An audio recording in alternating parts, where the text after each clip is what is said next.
Okay, ಎಲ್ಲರಿಗೆ ಶುಭ ಮಧ್ಯಾಹ್ನ. Okay, ನನ್ನ ಹೆಸರು ಎಂ ಎನ್ ನಲಫ್ ಅಂತ. ಈಗ ಇವಾಗ ನಾನು ಯಾವ ಪಾಠ ಅಂದ್ರೆ ಆಮ್ಲ ಮತ್ತೆ ಆಮ್ಲ ಪ್ರತ್ಯಾಮ್ಲಗಳು ಮತ್ತೆ ಲವಣ ಬಗ್ಗೆ ನಾವಿವತ್ತು ಕ್ಲಾಸ್ ಮಾಡೋಣ. ಇದ್ರೊಳಗೆ ನೋಡಿ ನಾವು ಈಗ ಪ್ರಯೋಗಗಳು ಮಾಡೋಣ. ಓಕೆ, ಪ್ರಯೋಗಗಳು. ಓಕೆ, ಈಗ ಹೇಳ್ರಿ ಈ ಅಧ್ಯಯನ ಹೆಸರೇನು?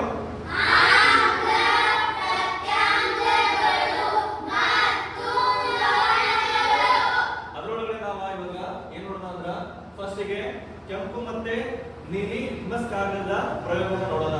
ಓಕೆ, ನೆಕ್ಸ್ಟ್ ಗೆ ಎರಡನೇದಾಗಿ ನೋಡೋಣ ತಟಸ್ಥೀಕರಣ ನೋಡೋಣ. ಇಲ್ಲಿ ನೋಡ್ರಿ ಏನದಲ್ಲಿ ಆಮ್ಲ ನೀಲಿ ಲಿಟ್ಮಸ್ ಇದ್ದಾಗ ಏನಾಗುತ್ತೆ? ಹೌದಾ? ಅದೇ ತರ ಪ್ರತ್ಯಾಮ್ಲ ಕೆಂಪು ಲಿಟ್ಮಸ್ ಇದ್ದಾಗ ಏನಾಗುತ್ತೆ? ಓಕೆ, ಇಲ್ಲಿ ನೋಡ್ರಿ ಆಮ್ಲ ಅಂದ್ರೆ ಏನು? ಆಸಿಡ್. ನಾವು ಯಾವಾಗ ಆಸಿಡ್ ಅನ್ನ ಏನ್ ಮಾಡ್ತೀವಿ?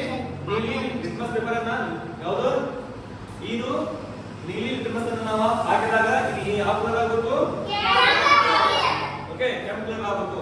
ಅದೇ ನಾವು ಇಲ್ಲಿ ರೆಡ್ ಲಿಟ್ಮಸ್ ಪೇಪರ್ ಅಲ್ಲ ಇದೇನಾಗಬೇಕು? ಇಲ್ಲಿ ನೀಲಿ ಆಗಬೇಕು. ಅದು ಯಾವಾಗ? ಪ್ರತ್ಯಾಮ್ಲ ಇದ್ದಾಗ. ಓಕೆ, ಇದನ್ನ ಏನು ಕರೀತೀವಿ? ಪ್ರತ್ಯಾಮ್ಲ ಕೆಂಪು ಲಿಟ್ಮಸ್ ಅಂತ ಕರೀತೀವಿ. ಹೌದಾ? ಇದೇನಾಗಬೇಕು? ಪ್ರತ್ಯಾಮ್ಲ ಏನು ಕರೀತೀವಿ ನಾವು? ಇದರೊಳಗೆ ಬೇಸ್ ಅಂತ ಕರೀತೀವಿ. ಆಯ್ತಾ? ಇಲ್ಲಿ ನಾವು ನೋಡಿದ್ವಿ ಏನ್ ನೋಡಿದ್ವಿ? ತಟಸ್ಥೀಕರಣ. ಅಲ್ಲಿ ಅದನ್ನ ಇಂಗ್ಲಿಷ್ ಏನಂತ ಕರೀತೀವಿ? ನ್ಯೂಟ್ರಲೈಸೇಷನ್ ಅಂತ ಕರೀತೀವಿ. ಈಗ ನೀವು ನೋಡಿದ್ರಿ ಕನ್ನಡ ಏನ್ ನೋಡಿದ್ರಿ? ಸಾರಯುಕ್ತ ಹೈಡ್ರೋಕ್ಲೋರಿಕ್ ಆಮ್ಲ ಮತ್ತು ಏನು ಸೋಡಿಯಂ ಹೈಡ್ರಾಕ್ಸೈಡ್ ಏನಾಗುತ್ತಾ? ರಿಯಾಕ್ಷನ್ ಏನಾಗುತ್ತಾ? ಯಾವಾಗ ಅಂದ್ರೆ ನಾವು ಯಾವಾಗ ಈ ಇಂಡಿಕೇಟರ್ ಯಾವ ಇಂಡಿಕೇಟರ್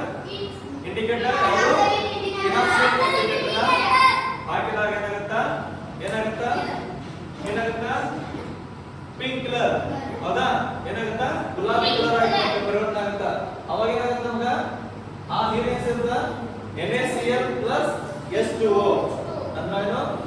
NaCl ಅಂದ್ರೆ ಏನು? ಸೋಡಿಯಂ ಕ್ಲೋರೈಡ್ ಪ್ಲಸ್ ಏನು? ಹೈಡ್ರೋಜನ್ ಅಂದ್ರೆ ನೀರು. ಹೌದಾ?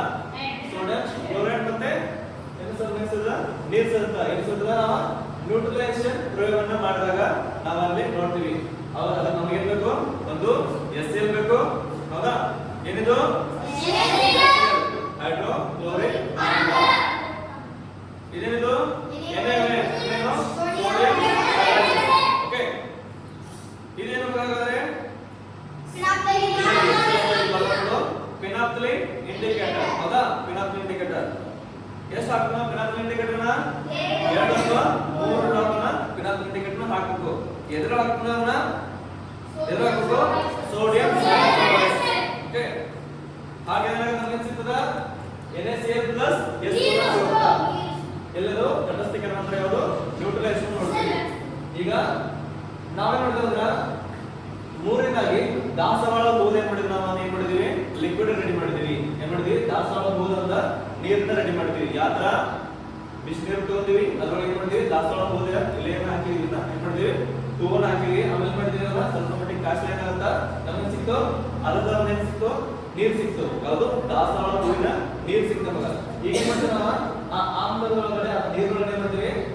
ಆಮ್ಲ ಹಾಕಿದಾಗ ಏನಾಗಿದಾಗ ಆಮ್ಲ ಹಾಕಿ ಏನಾಗುತ್ತಾ? ಕಡು ಗುಲಾಬಿ ಆಗುತ್ತಾ? ಹೌದಾ?